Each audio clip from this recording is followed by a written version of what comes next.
Bismillahirrahmanirrahim. Assalamualaikum warahmatullahi wabarakatuh. Innal hamdalillah nahmaduhu wa nasta'inuhu wa nastaghfiruh wa na'udzu billahi min syururi anfusina wa min sayyiati a'malina. May yahdihillahu fala mudilla lahu wa may yudlilhu fala hadiyalah. Amma ba'du, teman-temanku kelas 2 yang dirahmati Allah Subhanahu wa taala.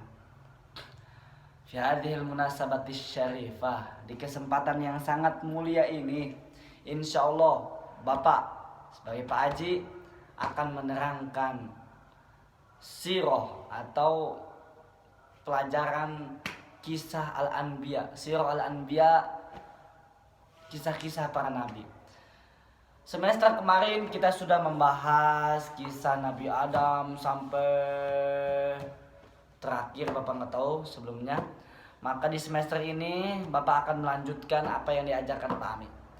Pada semester ini, pertemuan pekan pertama ini, insya Allah kita akan membahas tentang Nabi Ayyub alaihi salatu wassalam. Teman-teman boleh silahkan jika kalian membuka bukunya, ambil buku kalian, buku modul kelas 2 yang insya Allah akan diberikan oleh sekolah pada halaman 48.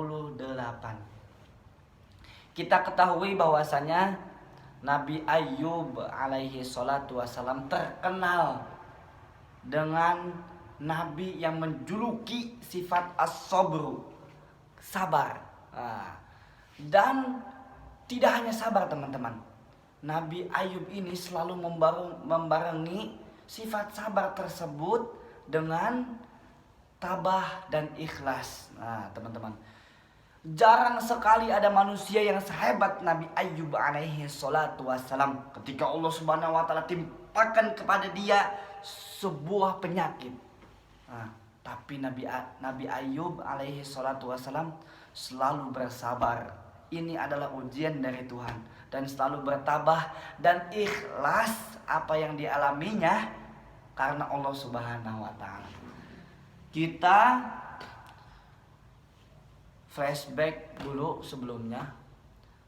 Nabi Ayyub alaihi salatu wassalam, kenapa dia ditimpakan penyakit? Sebelumnya dia adalah seorang nabi yang diutus oleh Allah Subhanahu wa taala untuk menyampaikan risalah-risalah kebenaran, untuk menyampaikan kebenaran yang disampaikan yang dari Allah Subhanahu wa taala, berupa dia menyampaikan kepada umatnya untuk selalu menyembah Allah Subhanahu wa taala dan tidak boleh menyekutukannya, teman-teman. Nabi Ayyub ini adalah orang yang sangat digemari oleh para setan, iblis. Kenapa? Karena iblis manapun tidak bisa menggoda Nabi Ayyub alaihi salatu wassalam. Maka dari itu digemari oleh para iblis untuk menggoda, membisiki Nabi Ayyub. Sampai-sampai dari iblis ini bersifat gemar menggodanya, sampai semua iblis merasa kesal, geram kepada Nabi Ayyub alaihi salatu wassalam.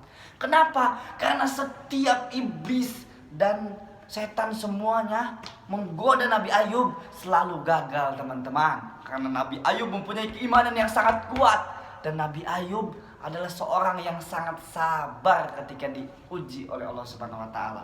Maka dari itu Ayyub adalah nabi yang paling sabar, dan Nabi Ayyub selalu bisa mencegah godaan-godaan iblis itu, teman-teman. Sampai suatu hari iblis benar-benar geram, kesal sekali. Geram itu sangat kesal kepada Nabi Ayyub karena dia tidak bisa menggoda Nabi Ayyub. Nabi Ayyub tidak pernah mengeluh kepada Allah Subhanahu wa taala. Kenapa tidak pernah mengeluh? Karena Nabi Ayyub mempunyai sifat sabar, tabah dan syukur, teman-teman. Itu dia sifat Nabi Ayyub yang tidak bisa digoda oleh para iblis. Saat itu iblis sudah sangat geram, dan saat itulah iblis menyesatkan Nabi Ayyub alaihi salatu wassalam. Ketika semua godaan bisikan Nabi iblis dicurahkan digoda kepada Nabi Ayub. Saat itu iblis benar-benar murka kepada Nabi Ayub. Sampai-sampai apa teman-teman? Iblis benar-benar kejam sekali kepada Nabi Ayub. Saat itu iblis ingin mengetes, benar-benar mengetes kesabaran Nabi Ayub. Saat itu iblis memusnahkan seluruh kekayaan Nabi Ayub alaihi salatu wassalam. Emas, dirham, perak semua dimusnahkan oleh iblis. Oke, kekayaan Nabi Ayub menghilang. Akan tetapi Nabi Ayub sabar dan tabah, tidak mengeluh kepada Allah. Nabi Ayub tidak mengeluh, ya Allah saya tidak punya duit, ya Allah saya tidak punya emas, ya Allah saya tidak mempunyai kekayaan. Akan tetapi dia berzikir kepada Allah, selalu bersyukur kepada Allah Subhanahu wa taala. Iblis pun gagal. Nah, setelah itu iblis membakar semua peternak cocok tanam Nabi Ayub alaihi salatu wassalam. Gandum-gandumnya dibakar oleh iblis. Semua cocok tanam untuk makanan dia sehari-hari dibakar oleh Nabi Ayub, oleh iblis. Maka dari itu Ayub tetap sabar. Selanjutnya iblis menyesatkan lagi Nabi Ayub dengan cara membunuh seluruh hewan ternak yang dimiliki oleh Ayub. Iblis membunuh kambing-kambingnya, unta-untanya Nabi Ayub. Akan tetapi Nabi Ayub tetap sabar teman-teman. Bayangkan berapa tadi ujian yang diberikan iblis kepada Nabi Ayub. Pertama, dia musnahkan seluruh hartanya. Kedua, dia musnahkan hewan ternaknya. Ketiga, dia musnahkan cocok tanamnya, pertaniannya. Tapi Nabi Ayub tetap sabar dan ikhlas. Selanjutnya karena semua telah dimusnahkan oleh iblis, maka Nabi Ayub pun jatuh miskin teman-teman. Miskin sekali teman-teman. Saat miskin biasanya manusia akan tergoda dengan godaan iblis. Akan tetapi Nabi Ayub alaihi salatu wassalam dia selalu sabar dan berzikir kepada Allah Subhanahu wa taala, meminta perlindungan kepada Allah agar dijaga dari perlakuan iblis yang sangat kejam teman-teman. Saat itu iblis melihat keteguhan Nabi Ayub. Ini Nabi Ayub udah saya musnahin hartanya, hewan-hewannya, peternakannya dan pertaniannya, tetap aja dia teguh, sabar, kuat gitu teman-teman. Lalu iblis ini mempunyai cara lagi teman-teman. Lalu paling kejamnya lagi apa teman-teman? Iblis membunuh keturunan-keturunannya. Anak-anaknya dibunuh oleh iblis semuanya.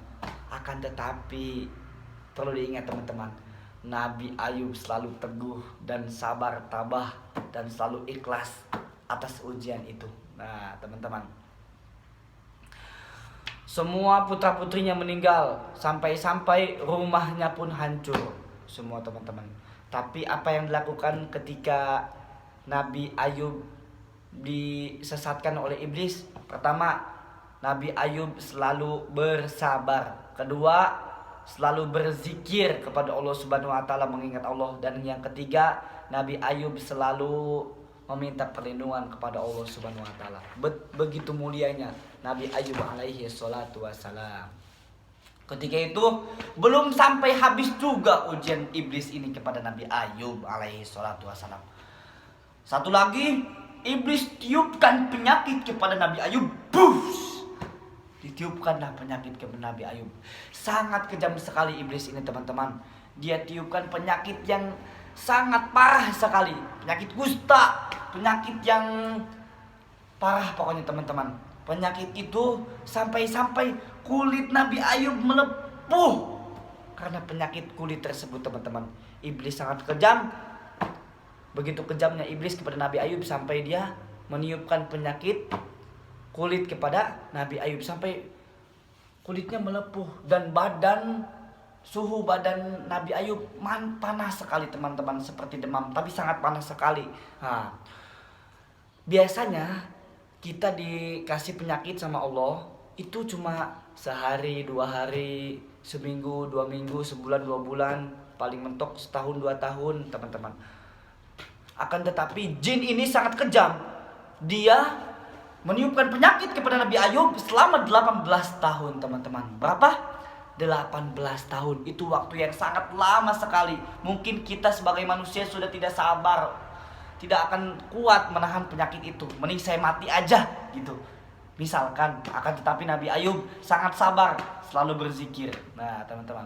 Poin yang selanjutnya, teman-teman, semakin Nabi Ayub diberi ujian, ya, semakin Nabi Ayub cinta kepada Allah Subhanahu wa taala, teman-teman. Begitu mulianya sifat Nabi Ayub ini. Kita perlu contoh, teman-teman. Ketika kita, pelajaran yang kita ambil, ketika kita diberi penyakit oleh Allah Subhanahu wa taala, kita tidak boleh mengeluh. Kita harus selalu bersyukur kepada Allah dan bersabar dan ikhtiar dengan membeli obat, kita selalu nggak boleh mengeluh, teman-teman. Nah, selanjutnya sampai istri Nabi Ayub yaitu Rahmah, ya, dia mengeluh, tidak sabar, tidak kuat dengan ujian yang dialami mereka. Dan Nabi Ayub berjanji, jika saya sembuh, kata Nabi Ayub, saya akan mencambuk kamu, wahai istriku. Ketika sudah 18 tahun lamanya, Allah mengobati penyakit Nabi Ayub alaihi salatu wassalam. Allah memberitakan, mewahyukan kepada Nabi Ayub untuk menghentakkan kakinya ke bumi. Menghentakkan, teman-teman. Menghentakkan kakinya ke bumi. Itu obatnya, teman-teman. Ternyata cara Nabi Ayub sembuh oleh Allah, diobati, yaitu dengan cara menghentakkan kakinya. Dan ketika menghentakkan kakinya ke bumi, memancarlah air dari bumi. Lalu Allah Subhanahu wa taala suruh Nabi Ayub untuk mandi dan minum dari air tersebut. Maka dari itu ketika Nabi Ayub minum dan mandi dari air tersebut, seketika dengan izin Allah Subhanahu wa taala Nabi Ayub sembuh dari penyakitnya, teman-teman.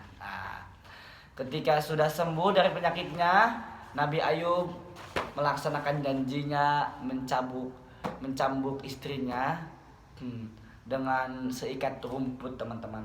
Dan setelah melaksanakan janjinya, Nabi Ayub hidup dengan bahagia lagi bersama istrinya, teman-teman. Rangkuman atau ringkasan dari cerita Nabi Ayub ini, pertama, Nabi Ayub hidup, perlu kalian tulis, teman-teman, ya. Ini kelas 2 semuanya tulis. Nabi Ayub hidup pada tahun 1540 sebelum Masehi sampai 1420 sebelum Masehi, teman-teman. Yang kedua, Nabi Ayub mempunyai anak yang bernama Bashar, atau kita ketahui namanya Nabi Zulkifli. Dia menjadi nabi, teman-teman. Dan Nabi Ayub diangkat menjadi nabi pada tahun 1500 sebelum Masehi. Poin ketiga. Yang keempat, anak Nabi Ayub ada 26. Salah satunya tadi Bashar atau Zulkifli. Terus yang selanjutnya, yang keempat, Nabi Ayub berdakwah di Bani Israel. Terus yang kelima, Nabi Ayub diuji dengan penyakit kulit selama berapa? 18 tahun lamanya. Dan yang keenam, nama istri Nabi Ayub adalah Rahmah. Yang ketujuh, Nabi Ayub sembuh dengan izin Allah dengan menghentakkan kakinya ke bumi dan memancar air, dan Allah menyuruhnya untuk mandi dan minum air tersebut, maka sembuhlah. Itu, teman-teman, ringkasannya. Mungkin hanya itu dari Bapak. Wassalamualaikum warahmatullahi wabarakatuh.